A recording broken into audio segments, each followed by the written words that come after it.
Endlich Urlaub!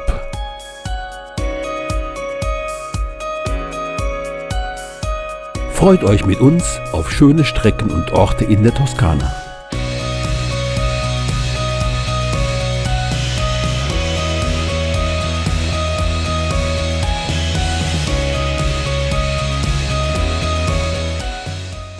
Dreh- und Angelpunkt unseres Urlaubs ist Montepulciano.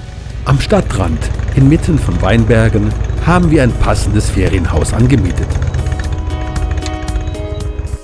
Die mittelalterliche Stadt Montepulciano liegt auf einer 600 Meter hohen Kuppe. Die meisten Gebäude am Piazza Grande stammen aus der Renaissance. Seit 715 v. Chr., also der Etruskerzeit, siedeln Menschen in dieser Gegend. Von Montepulciano, in der Mitte zwischen Florenz und Rom gelegen, fahren wir nach Montalcino, dann zur Klosterruine San Galgano und schließlich nach San Gimignano.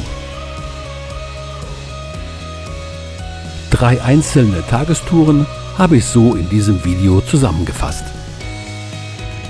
Schon die ersten Kilometer in dem malerischen Hügelland begeistern uns.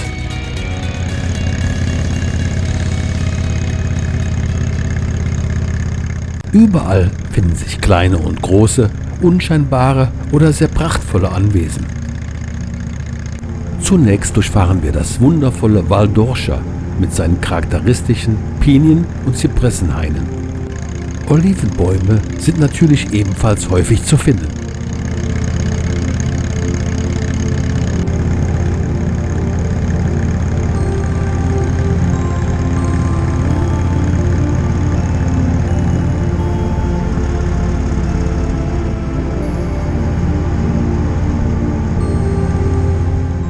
Das Landschaftsbild mit den bereits abgeernteten Weizenfeldern, grünen Wiesen, Wäldern und Weingärten ist einfach faszinierend.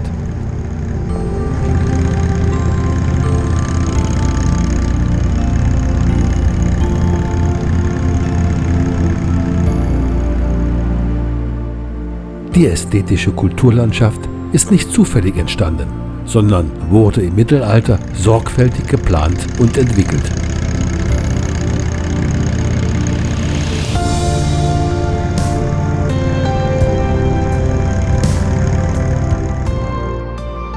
Die Cipressi di San Chirico ziehen täglich sehr viele Besucher an. Der graue Lehm aus Tonerde prägt wesentlich den Charakter dieser Region.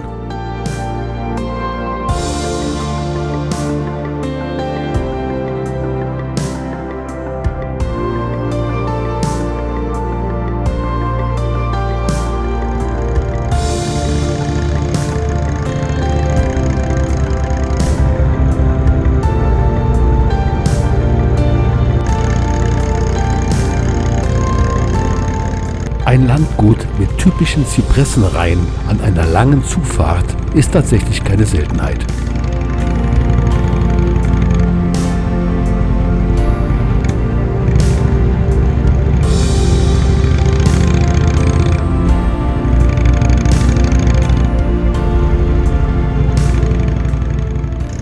Den ersten Halt wollen wir in Montalcino einlegen, aber bis dahin genießen wir das Dahingleiten auf den gut ausgebauten Straßen.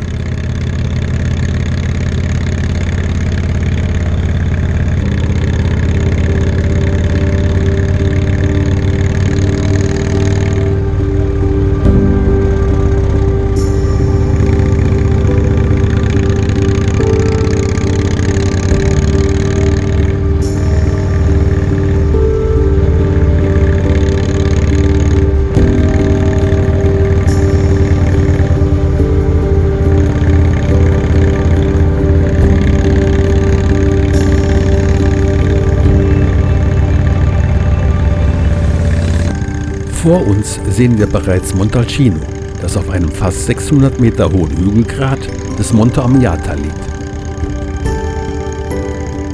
Die für exklusive Weine berühmte Stadt liegt an der uralten Frankenstraße. Die Durchfahrt scheint für Motorräder nicht verboten zu sein.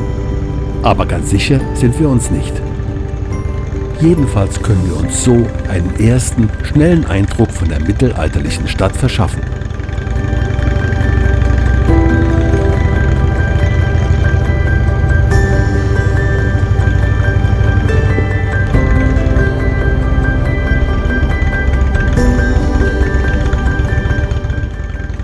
Mit dem Motorrad durch die malerischen Gassen zu rollen, ist auch eine spannende Erfahrung.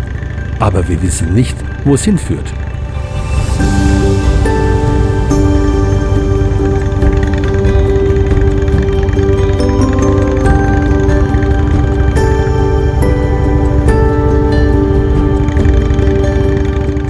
Mit unseren dicken Brocken kommen wir relativ gut durch die engen Straßen. Aber Parkplätze gibt es nur für Anwohner.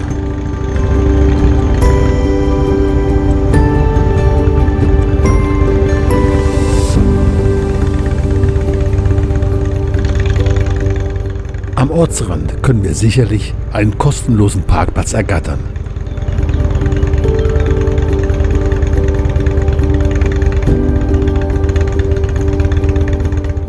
Direkt an der Festung aus dem 14. Jahrhundert werden wir fündig und können den Stadtbummel auch gleich hier beginnen.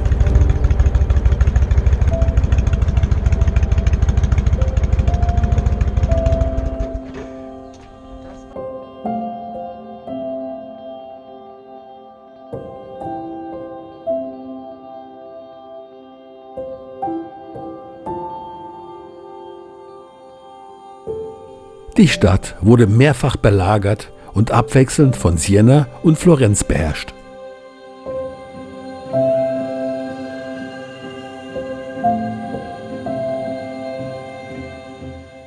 Lage, Klima und Böden der Gegend begünstigen seit jeher den Weinbau. Der Top-Wein ist der Brunello di Montalcino. Die Ape, was Biene bedeutet, ist ein unersetzbares Transportmittel in den engen Gassen. Außer dem Dom San Salvatore sind zahlreiche andere Sehenswürdigkeiten zu bewundern.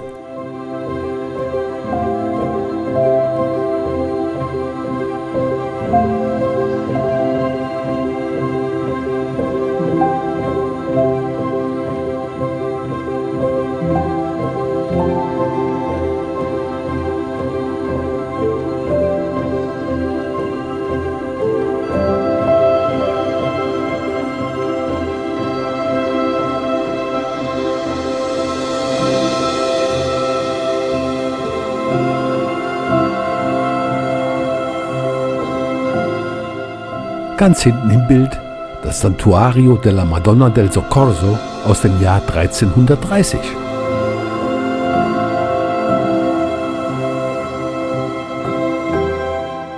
Die Kathedrale Santissimo Salvatore aus dem Jahr 1000.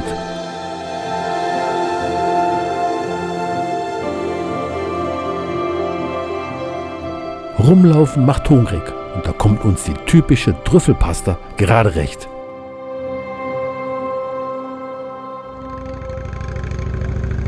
Jetzt machen wir uns auf den Weg zur Abbazia San Galgano.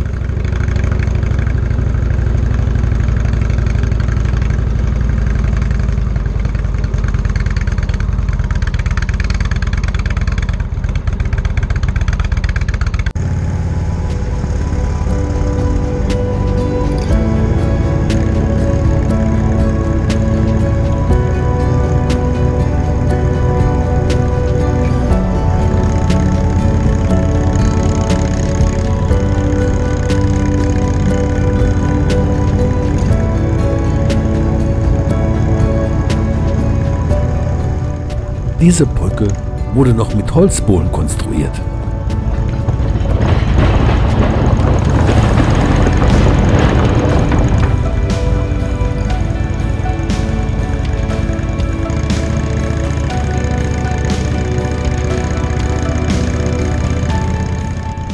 Die sehr kurvenreiche und landschaftlich reizvolle Strecke über Buon Convento nach Montociano macht Laune.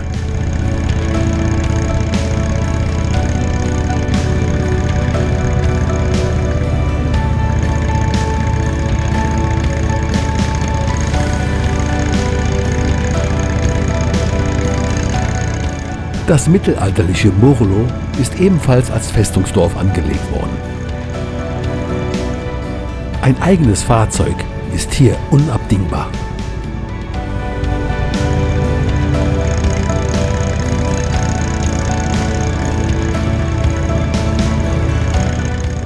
Ähnliches gilt auch für San Lorenzo am Merse.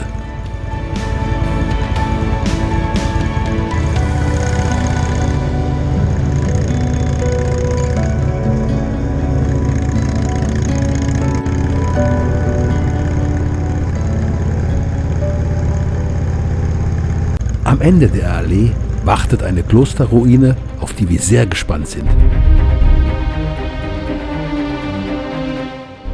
Die etwas abseits gelegene Ruine der Abbazia San Galgano stammt aus dem 12. Jahrhundert.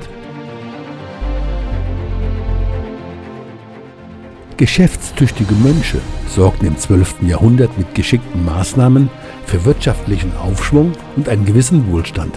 Hungersnöte und Seuchen leiteten bereits im 14. Jahrhundert den Abstieg ein.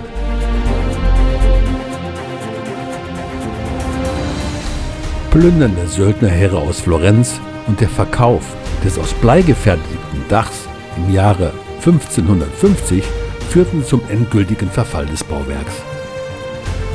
1783 stürzten der Glockenturm und die meisten Gewölbe ein. Bauern der Umgebung verwendeten die Steine der Ruine für ihre Häuser. Erst im Jahr 1961 wurde die Ruine wieder ausgebessert und in den heutigen Zustand versetzt. Das ehemalige Kloster zählt zu den wichtigsten gotischen Bauwerken Italiens. Die Atmosphäre im dachlosen Gebäude berührt jeden Besucher und ist unvergesslich.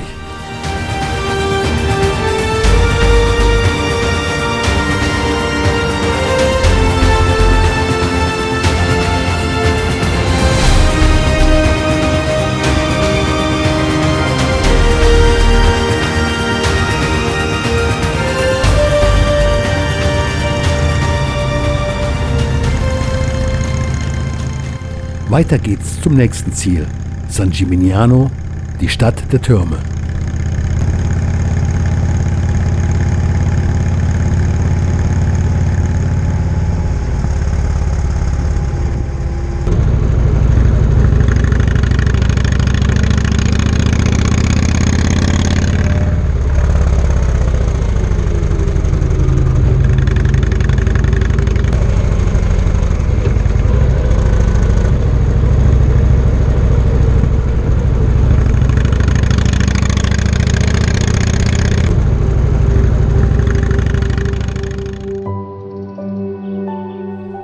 Das Besondere an San Gimignano ist die Skyline, die durch die mittelalterlichen Türme aus dem 13. Jahrhundert geprägt wird.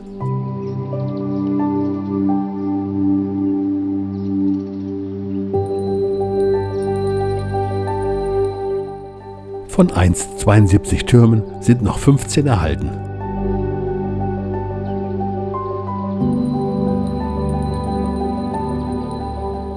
Der historische Stadtkern ist zu Recht Teil des Weltkulturerbes der UNESCO.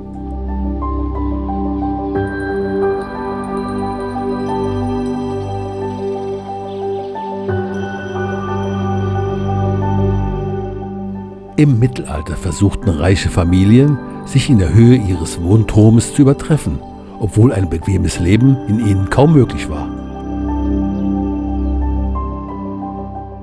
Die Türme erreichen Höhen von 54 Metern.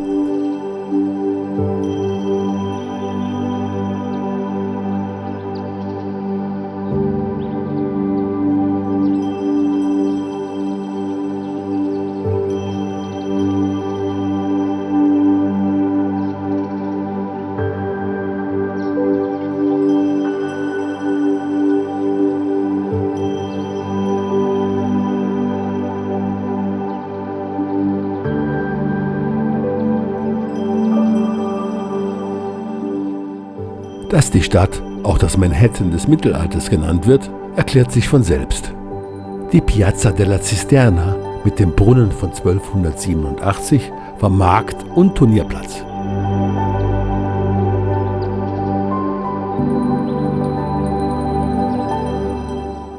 Unterhalb des Platzes befindet sich ein Becken zum Sammeln von Regenwasser. Neugierig machen wir uns auf den Weg zu weiteren alten Wasserspeichern.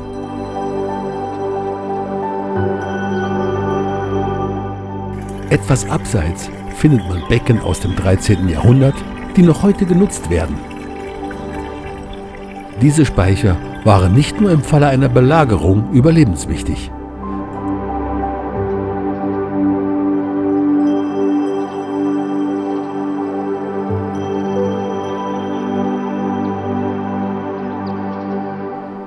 Wir verabschieden uns von San Gimignano, einer der besterhaltenen Hügelstädte aus dem Mittelalter.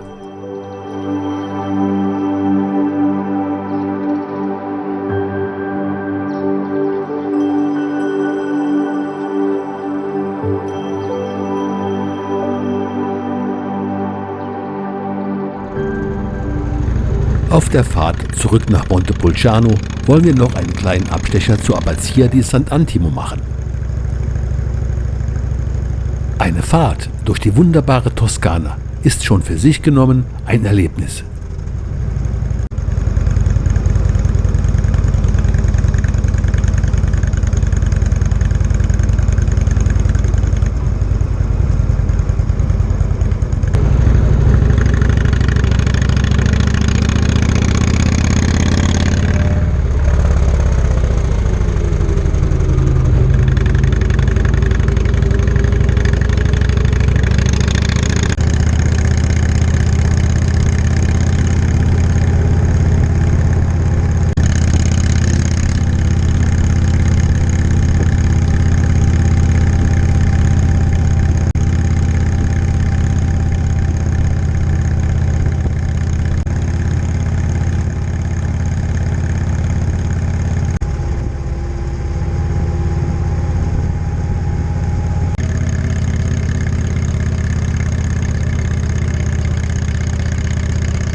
Bei Castelnuovo dell'Abate steht einsam in einer Talsenke die Abbazia di Sant'Antimo.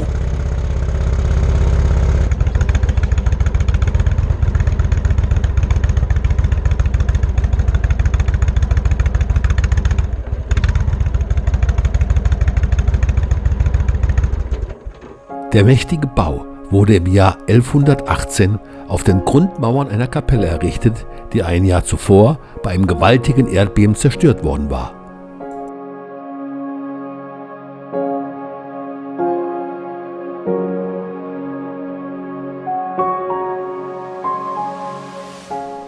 Durch die Alabasterfenster dringt nur ein schwaches Licht in das geheimnisvolle Innere der Kirche. Die Abtei ist eines der am besten erhaltenen Beispiele romanischer Baukunst in Italien.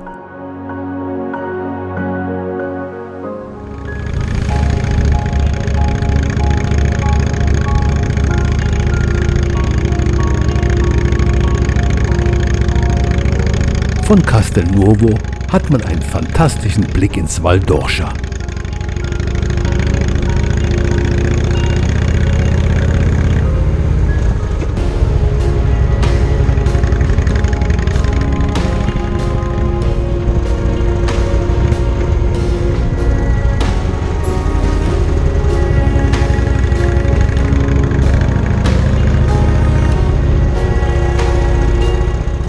Die kurvenreiche Strecke führt durch das Amiata-Massiv. Dies bildet die Grenze zwischen der Toskana zu Umbrien und zum Latinum.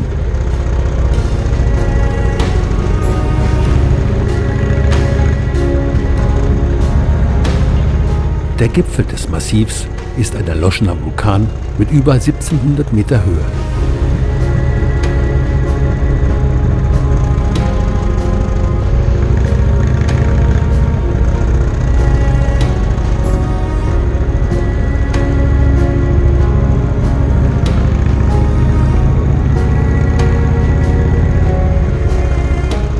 Seit der Streckenstilllegung in den 1990er Jahren ist der Bahnhof nicht mehr in Betrieb und wird dem Verfall überlassen.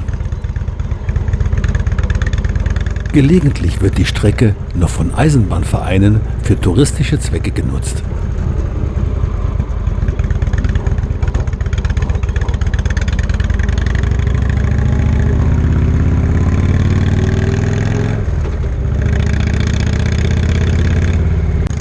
Die heutigen Straßen folgen oftmals den historischen Routen über die Bergrücken, um die meist sumpfigen Täler zu vermeiden.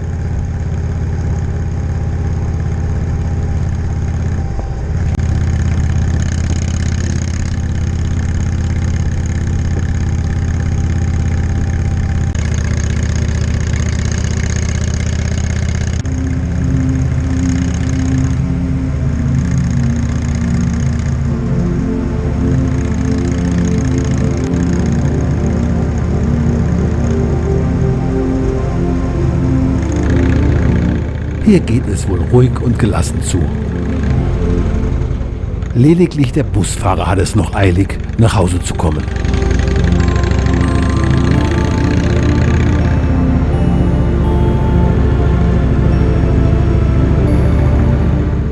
Welch ein schönes Bild. Die Nachmittagssonne taucht alles in ein traumhaftes Licht.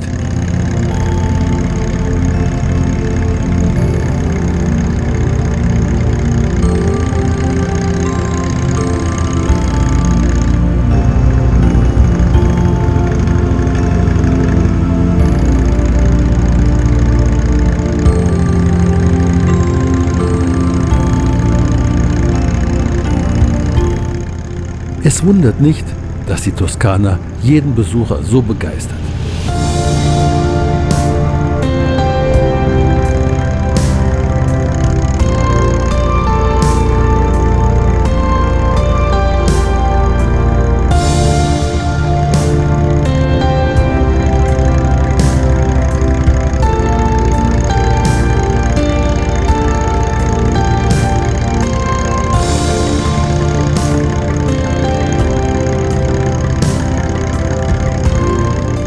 Dem Zauber der Landschaft kann sich niemand entziehen.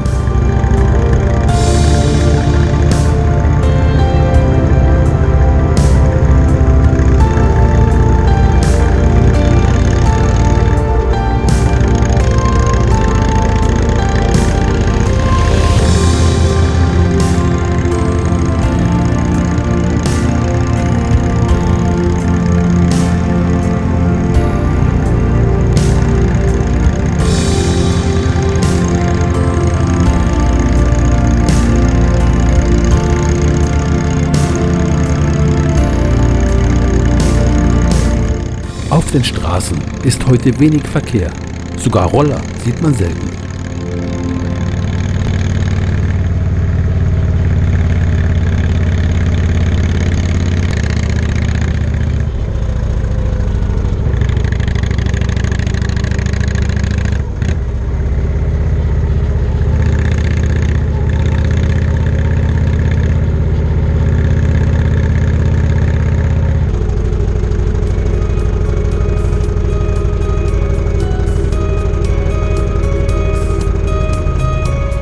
Wieder in Montepulciano begrüßt uns die Chiesa Madonna di San Biagio, ein fantastischer Bau.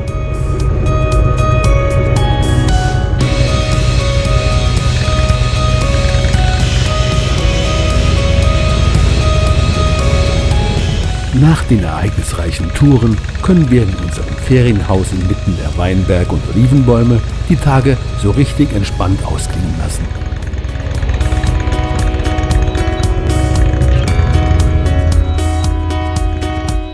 Wir freuen uns über ein Like, einen Kommentar oder ein Abonnement von euch. Kostet nichts und hilft dem Kanal. Macht es gut und bis zum nächsten Mal.